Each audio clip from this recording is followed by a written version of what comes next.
Subscribe now and press the bell icon. Never miss an update.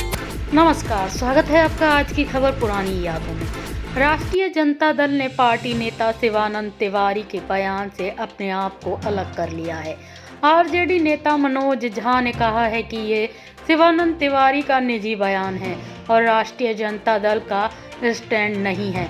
बता दें कि शिवानंद तिवारी ने कहा था कि बिहार में जब चुनाव था उस समय राहुल गांधी शिमला में पिकनिक मना रहे थे। शिवानंद तिवारी के बयान को उनकी निजी राय बताते हुए मनोज झा ने कहा है कि ये उनकी राय है, ना कि पार्टी की।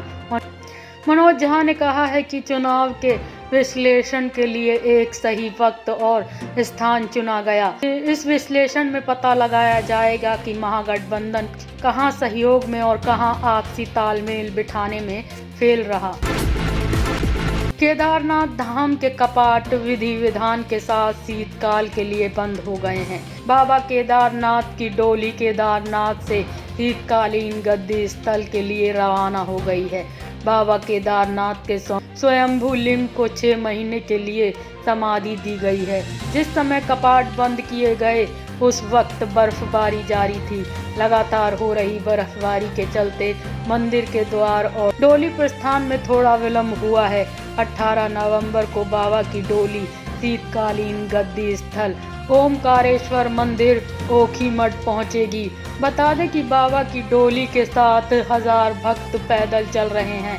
इस दौरान केदारनाथ में उत्तर प्रदेश के सीएम योगी आदित्यनाथ और उत्तराखंड के सीएम त्रिवेंद्र सिंह रावत, राज्य मंत्री धन सिंह रावत और कैबिनेट मंत्री मदन कौशिक मौजूद रहे। भारी बर्फबारी के कारण समय पर दोनों राज्यों के मुख्यमंत्री वहां से नहीं निकल सके। कपाट बंद होने के साथ ही दोनों मुख्यमंत्रियों को 8:30 पर बद्रीनाथ के लिए रवाना होना था, लेकिन भारी बर्फबारी के कारण हेलीकॉप्टर से उड़ान नहीं भरी गई। प्रधानमंत्री नरेंद्र मोदी ने सोमवार को राजस्थान के पाली में स्टैच्यू ऑफ पीस का अनावरण किया। आज जैन संत आचार्य श्री विजय वल्लभ सुरेश्वर जी महाराज की 191वीं जयंती है। इस मौके पर पीएम मोदी ने अनावरण किया है। प्रधानमंत्री डिजिटल कार्यक्रम के माध्यम से 191 इंच ऊंची इस प्रतिमा का उद्घाटन किया। यह प्रतिमा अष्टधातु की बनी हुई है और इसे पाली के जेतपुरा इलाके में विजय वल्लभ साधना केंद्र में स्थापित किया गया। सोमवार को 12:30 बजे पीएम मोदी ने इसका अनावरण किया। इस दौरान गुरुदेव के बहुत सारे चमत्कारों का एक प्रोजेक्ट भी दिखाया गया।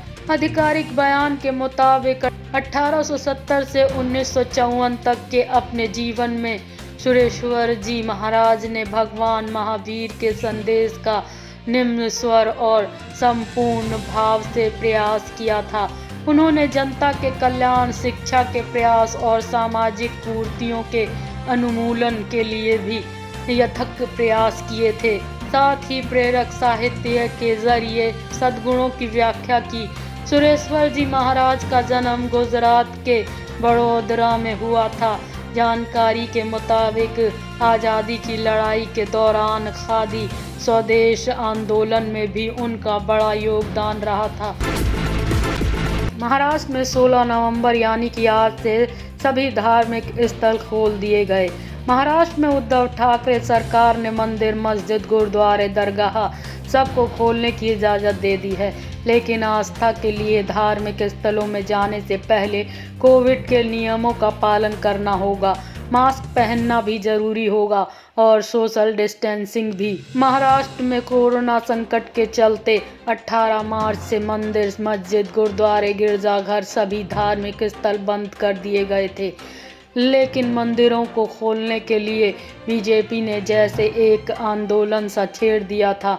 अनशन हुआ और महाराष्ट्र के राज्यपाल भगत सिंह कोश्यारी ने भी उद्धव सरकार को इसके लिए चिट्ठी तक लिख डाली थी और बात हिंदुत्व तक पहुंच गई थी। फिलहाल जब सोमवार को मंदिर खुले तो श्रद्धालु दर्शन के लिए पहुंचे। उत्तर भारत में मौसम का मिजाज बदल चुका है। पहाड़ों पर हो रही बर्फबारी और मैदानी इलाकों में हुई बारिश से ठिठुरन बढ़ने लगी है। रविवार शाम को दिल्ली में सर्दी के सीजन की पहली बारिश हुई। बारिश होने की वजह से दिल्ली राजधानी क्षेत्र में ठंड बढ़ गई। उत्तराखंड के ऊंचाई वाले इलाकों में बर्फ जारी है। उत्तराखंड के बागेश्वर में बारिश की वजह से जंगलों में लगी आग से राहत मिली तो बर्फ से ठंडक बढ़ गई है। बागेश्वर में सुबह से बारिश हो रही है। पिछले 3 हफ्तों से जल रहे जंगलों की भीषण आग पहली बारिश में काबू हुई है। साथ ही ऊंची चोटी पर बर्फबारी हो रही है, इससे ठंड बढ़ गई है। 15 नवंबर को गंगोत्री धाम के कपाट भी बंद होंगे। गंगोत्री और यमुनोत्री धाम में लगातार बर्फबारी जारी है। दोनों ही धाम बर्फ से ढक गए हैं। दोनों धामों के शीतकालीन प्रवास भी बर्फ के आगोश में है। उधर जम्मू कश्मीर के गुलमर्ग समेत कई ऊंचे स्थानों पर बर्फबारी हुई है। Subscribe now and press the bell icon. Never miss an update.